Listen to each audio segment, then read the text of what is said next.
আসসালামু আলাইকুম। স্ক্রিনে একটা পাপোশ ডিজাইন দেখতে পাচ্ছেন। এই পাপোশটা তৈরি করার জন্য আমি ৩টি ৪ কালারের সুতা নিয়েছি। প্রথমে আমি যেকোনো একটা বিন্দু নেব। এখান থেকে ২টা ক্রস স্টিচ হবে এরকম জায়গা নিয়ে ধরেন যে কোটের উপর তুলেছি ওই কোটটা বাদ দিয়ে ৪ নাম্বার কোটে যায় আবার সুতাটা বের করতে হবে।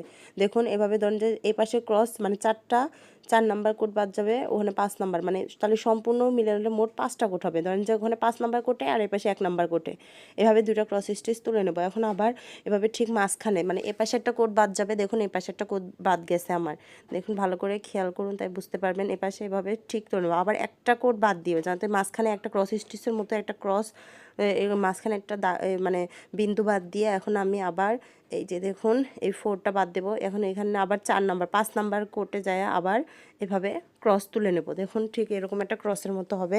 এই পাশেও দেখুন ৫ নাম্বার সবসময় ৫টা মানে সবগুলো মিলে ৫টা 4 হবে। ৫টা 4-এর ধরেন যে একটা 4 প্রথমে যে 4টা দেবেন ওটার পর আবার ৪ নাম্বার 4-এ যায় আবার সুতাটা উঠবে ঠিক এভাবেই। ধরেন যে প্রথম 4-এর তাহলে ৪ নাম্বার 4-এ যায় সুতাটা উঠলে ঠিক এরকম ক্রস হবে। এখন আমি আবার এরকম একটা কোট মাঝখানে শুধু একটা করে কোট এরকম 4 বাদ দিয়ে সেলাই করতে হবে। এখন দেখুন আবার এখানে আমি ৫ নাম্বার মানে মোট হবে ৫টা 4। ৫টা 4-এর থেকে ধরেন যে একটা প্রথমে একটা 4 হবে আর হচ্ছে লাগা ৫ নাম্বার যে 4টা গুনবেন ওটা থেকে বের করতে হবে। দেখুন ঠিক এরকম ৫ নাম্বার 4 থেকে বের করলে এরকম হবে। তারপর ঠিক আপনারা সেলাই করার সময় বুঝতে পারবেন যে এখন কোথায় দিতে হবে। তারপর এটা মাঝখানে ২টার যে মাঝখানে দিতে হবে। মাঝখানে দিলে এপাশে একটা 4-এর জায়গা, এপাশে একটা ক্রসের মতো জায়গা থাকবে, এপাশে একটা মানে ২টার মাঝখানে। এখন উপরের দিকে এভাবে সম্পূর্ণ সেলাই করে নিতে হবে। এখন উপরে আমি ঠিক এভাবে এই দেখুন এভাবেই সম্পূর্ণ সেলাই করে নেব। এখন এভাবে ক্রস এখানে সম্পূর্ণ সেলাই করে নিলাম। কয়েকটা সেলাই করে আপনাদের দেখার জন্য আপাতত কয়েকটা সেলাই করে নিয়েছি। দেখুন এখন আমি গোলাপি কালারের সুতা দিয়ে কাজ করবো। প্রথমে যে কোনো এই যে এখানে যে আমি ক্রস তুলেছি ওখানকার যে কোনো একটা এই যে এরকম সাইড থেকে যে তুলে নিয়েছি ওইটা তুলে এটার মাঝখানে যে কেন্দ্রবিন্দু তো মনে করেন একটা বিন্দু তৈরি করবো ওই মাঝখানে যে ওই একটা জায়গা থেকেই মানে এই পাশের দিয়ে সেলাই করার সময় এটা মাঝখানে একটা জায়গা থাকবে, ওখান থেকেই দুই পাশে মানে এইভাবে তৈরি করতে হবে। এখন এই পাশে যে সামনের যে মাঝখানে যেটা একটা ফাঁকা 4 আছে ওটা তো তুলে নিলাম। এখন আবার এই সাইডে দেখুন এভাবে সাইড থেকে ঘুরিয়ে সম্পূর্ণ সেলাই করে নেব। তাই দেখুন একটা কত সুন্দর ফুলের ডিজাইন হয়ে যাবে। এখন এই পাশ থেকে আমি এভাবে তুলে নিলাম। এখন এভাবে আমি 4টা মানে এই পাশে 4টা পাতা হলো, দেখুন কত সুন্দর ডিজাইন হয়ে গেল। এখন এভাবেই আবার আমি এখান থেকে আবার ক্রস মানে প্রত্যেকটা ইসে যে আমি 4টা করে যে ফুল নিয়েছি মানে 4টা মিলে একটা ডিজাইন হবে। 4টা ফুলের এই মাঝখানে একটা করে ডিজাইন হবে। দেখুন এখানেও আমি ঠিক এভাবেই সম্পূর্ণ ওটা দেখলেই বুঝতে পারছেন এভাবেই ঠিক এখন আমি এভাবে আরেকটা ফুল তৈরি করে নেব।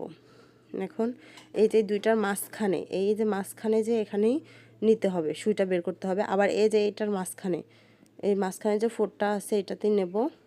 দেখুন আবার এই সাইডে আরেকটা নেব। এখন দেখুন এভাবে তৈরি করেছি। এখন এই সাইডে মানে মাঝখানে দেখুন আবার এটা কিন্তু আমার জায়গা ফাঁকা গেছে, ওখানে আমি আরেক কালারের ফুল দিয়ে সেলাই করব।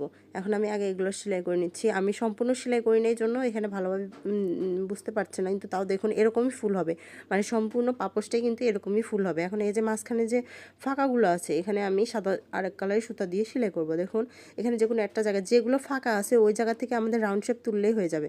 আর এই যে 4টা ফুলের মাঝখানে দেখুন আরেকটা মাঝখানে কিন্তু একটা 4 বাদ গেছে, ওখান থেকেই আমি এই সাদা সুতা দিয়ে সেলাই করব। দেখুন এভাবে সাদা সুতা দিয়ে চারিপাশে এভাবে সেলাই করে নিলেই এটা আরেকটা ফুলের ডিজাইন হবে। দেখতে পাচ্ছেন কত সুন্দর লাগবে। দেখুন সেলাই করার পর শেষ হলেই বুঝতে পারবেন কত সুন্দর হয়েছে ডিজাইনটা। এই কালার ম্যাচিং করে সেলাই করলে আরও মানে পাপড় সবচেয়ে বেশি সুন্দর হয়। এভাবেই সম্পূর্ণ ঘুরিয়ে এখন নিতে হবে। দেখুন এই যে এই মাঝখানে যে ফাঁকাগুলো আছে সম্পূর্ণ এই ফাঁকাগুলো পূরণ করলেই দেখুন একটা কত সুন্দর বকুল ফুলের মতো একটা ডিজাইন হবে। দেখুন কত সুন্দর লাগছে ডিজাইনটা, দেখতেই পাচ্ছেন কত সুন্দর হয়েছে। এখন এভাবেই যে মাঝখানে যে যতগুলো ফাঁকা আছে দেখুন এই ফাঁকাগুলোই সম্পূর্ণ ভরাট করলেই এই ডিজাইনটা দেখুন কত সুন্দর লাগবে। এভাবেই সম্পূর্ণ ঘুরিয়ে এই যে মাঝখানে যে একটা বাদ গেছে এখানে দেখুন 2টা করে কিন্তু দুই পাশে 2টা এই সেলাই জানে ওইটাই হচ্ছে লগা এরকম করে নিলেই হয়ে যাবে। ভালো করে খেয়াল করলেই বুঝতে পারবেন কেমন হয়েছে। সবাই কমেন্টে জানাবেন ডিজাইনটা। আর আপনাদের কোনো কিছু বুঝতে অসুবিধা হলে প্লিজ আমার কমেন্টে জানাবেন, তাহলে আমি আপনাদের বলার চেষ্টা করব। এখন দেখুন এভাবেই সম্পূর্ণ কিন্তু সেলাই করলেই হয়ে যাবে। দেখুন এপাশে করলাম হয়ে গেল।